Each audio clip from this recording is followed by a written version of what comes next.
Downey Jr., after a 5-year break, is returning to Marvel, but before he did that, he actually turned down Ryan Reynolds. All right, you guys, so Ryan Reynolds obviously has to be deported back to Canada.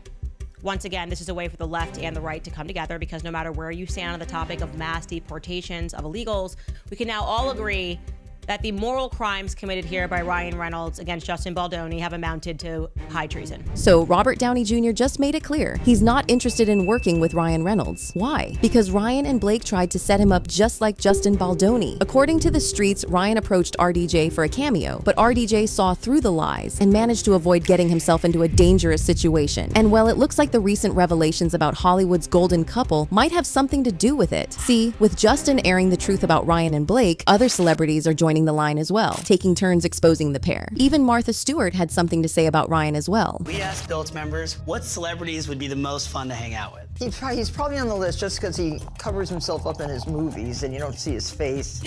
Ryan Reynolds, is he one of those?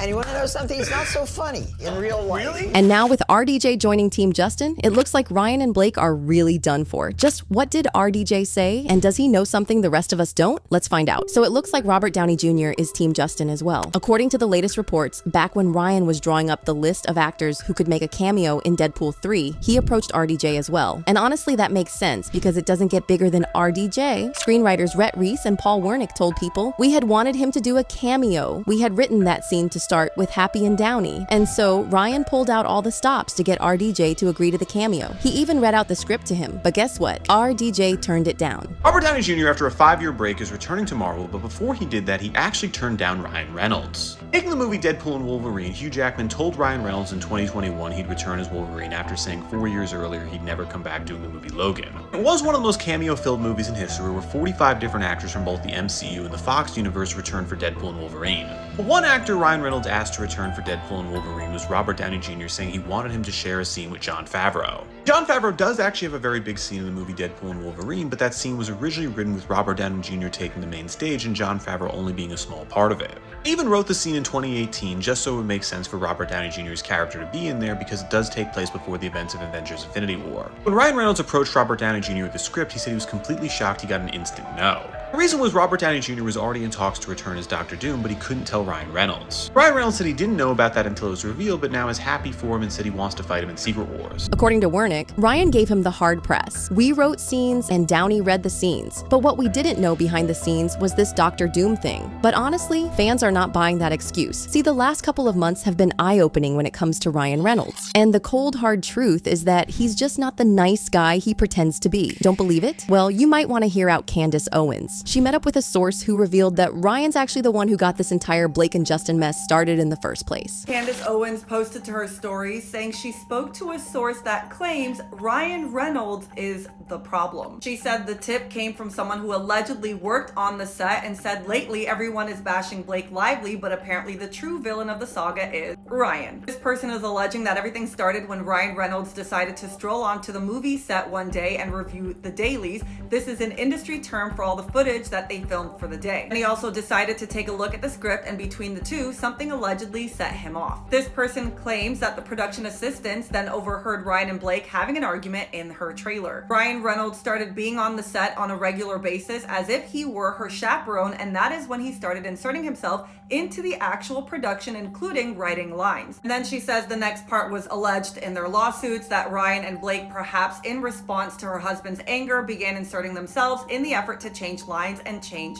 scenes. And of course, the allegation that Ryan Reynolds was making fun of Justin Baldoni in his movie when he played the character Nice Pool. And we did hear this, I believe, from Justin's lawsuit, but correct me if I'm wrong, but she also says that allegedly Ryan presented an ultimatum to WME, the biggest talent agency in Hollywood, whose client roster include everyone from Taylor Swift to Justin Baldoni. Basically saying that it's us or him. And again, correct me if I'm wrong, but I'm pretty sure this is what Justin Baldoni also alleged.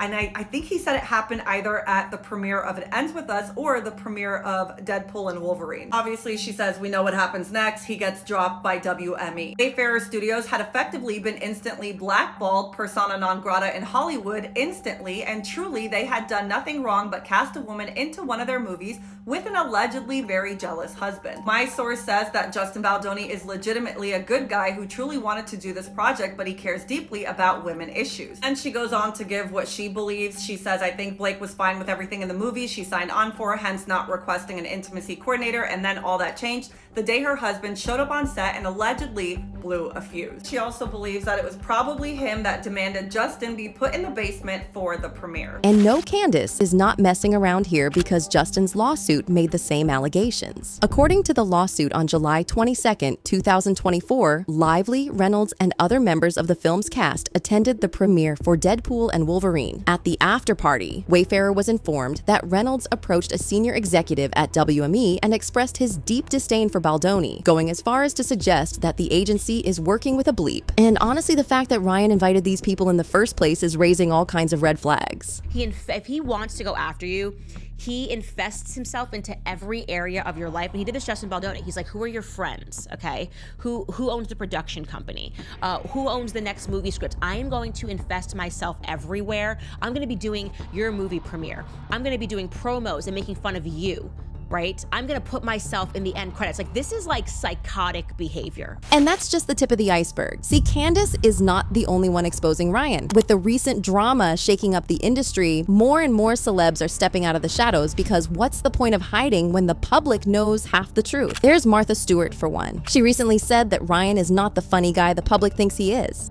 We asked Built members what celebrities would be the most fun to hang out with. He's probably on the list just because he covers himself up in his movies and you don't see his face. Ryan Reynolds, is he one of those? And you want to know something? He's not so funny in real life. Really? No, he's not so funny. He's very serious. No, Taylor, then I would do Snoop, and then I would take Ryan off it, and I would put in somebody else. I'm so surprised that Ryan Reynolds isn't funny. This is like a shocker to me. I see him he's a good walking up actor. and down our He can act neighborhood funny. all the time. He can act funny. But he isn't funny. Maybe he can get to be funny again. I'm so disappointed, actually. I'm gonna get in trouble. Now, most folks might think that Martha was simply taking shots at Ryan's sense of humor, but a good part of the internet thinks that Martha hoped people would read between the lines. What she really wanted to say was that Ryan's not the nice guy everyone thinks he is, but a psychopath with control issues. And yes, that seems like a stretch, but before you draw any conclusions, you might want to hear from Ryan's co-stars. Like Morena Baccarin from the first Deadpool movie, she kind of took a back seat in the franchise after the first movie, and it seemed like Ryan's the one responsible. To be fair, Morena didn't outright point fingers at Ryan. She talked about her absence from the sequel, saying, I can understand that people felt that way, and I certainly was disappointed that I didn't have more to do because I just loved the part so much. But in watching the film and reading the script, it felt like such an emotionally pivotal role in the film. And the entire arc of his character in the film is set into motion because of what happens to my character, that it felt that I was very involved in the movie even though I didn't have a lot of scenes. However, insider reports reveal that Ryan actually gave Morena the Justin Baldoni treatment, banning her from attending press events and whatnot. Breaking news. It's all coming out in the wash. So Blake Lively, what she did to Justin Baldoni, guess what? She learned it from Ryan. Ryan Reynolds did the same thing to Marina, her last name is Baccarin, who also was in Deadpool. You remember when she made Justin Baldoni go sit in the basement with his family for the movie premiere? Ryan Reynolds did the same thing to Marina and her family. He did not allow her to be part of any of the movie's premieres for Deadpool. The worst part? Morena was actually this close to playing a much bigger role in the franchise. But Ryan didn't agree with that move, so he and the director butted heads about it. However, in the end, Ryan got his way and Morena was banished to the sidelines. Then I went and dug a little bit more, and the director of Deadpool, Tim Miller, did this interview and said that he left the Deadpool franchise because of Ryan Reynolds. He said it became clear that Ryan wanted to be in control of the franchise. You can work that way as a director quite successfully, but I can't. I don't mind having a debate, but if I can't win, I don't want to play.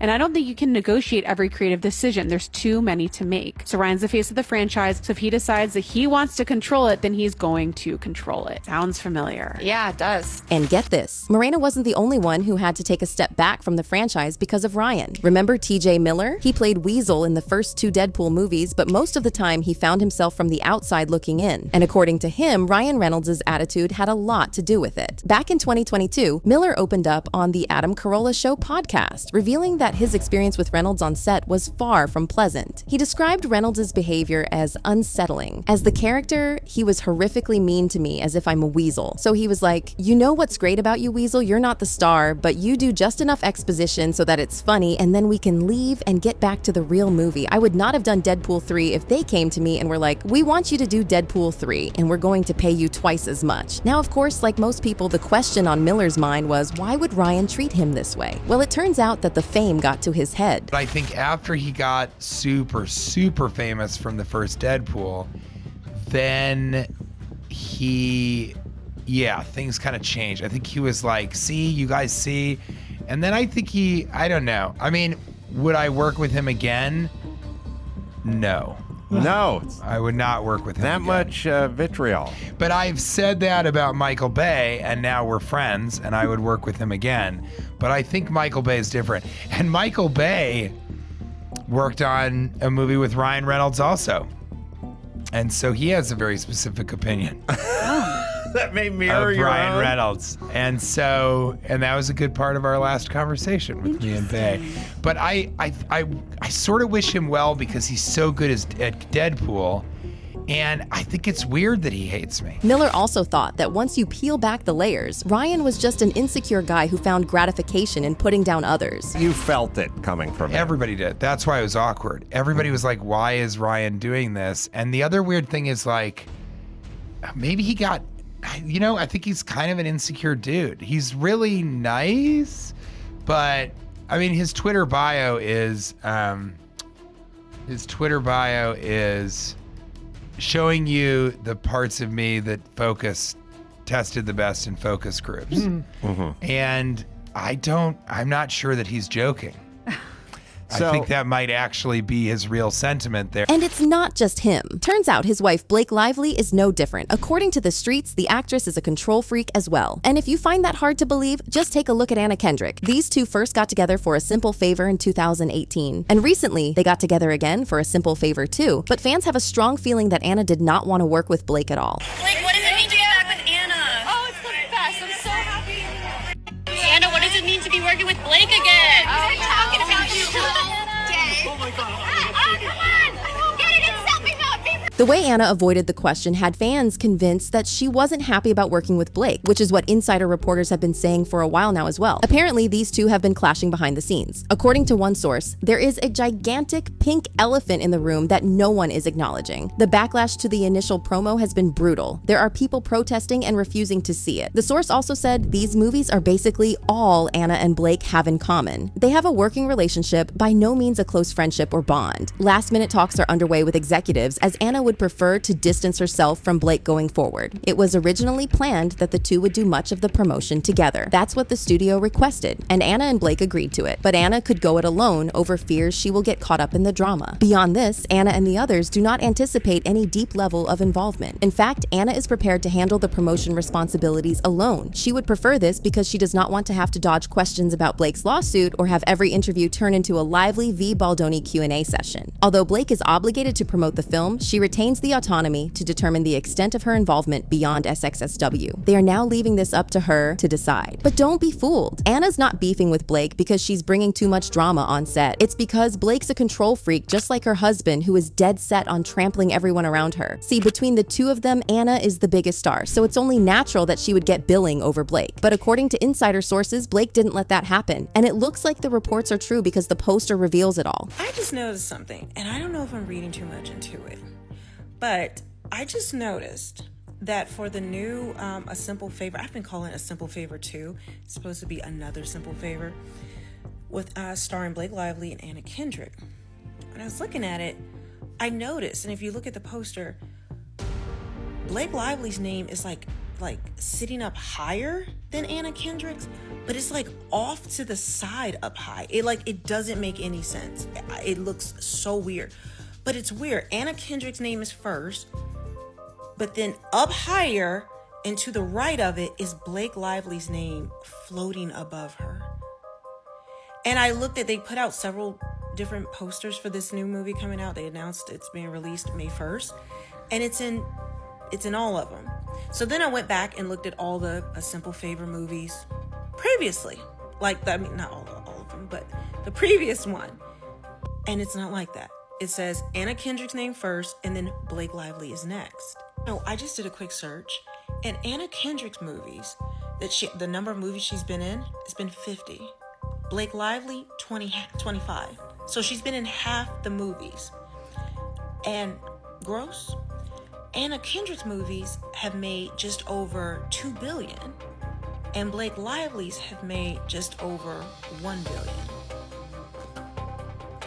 Why would her name be up floating higher? I mean, obviously Anna Kendrick's name should be first. She's the bigger star and always has been and always will be now. But then I'm thinking, they can try to say it was something artistic, but if you see it, go look at the poster. It makes no sense at all. Was this a demand of Blake Lively? That, Anna Kendrick will get her name first, but then Blake circumvents that, and even though Anna Kendrick's name is first, hers is higher? At the end of the day, Ryan and Blake seem like awful people to work with, so it makes sense why RDJ didn't want to get himself entangled with people like that. But what do you think? Is Ryan's awful behavior the real reason RDJ turned him down? And how are Ryan and Blake going to come back from this? Let us know what you think in the comment section below, and make sure to check out this next video.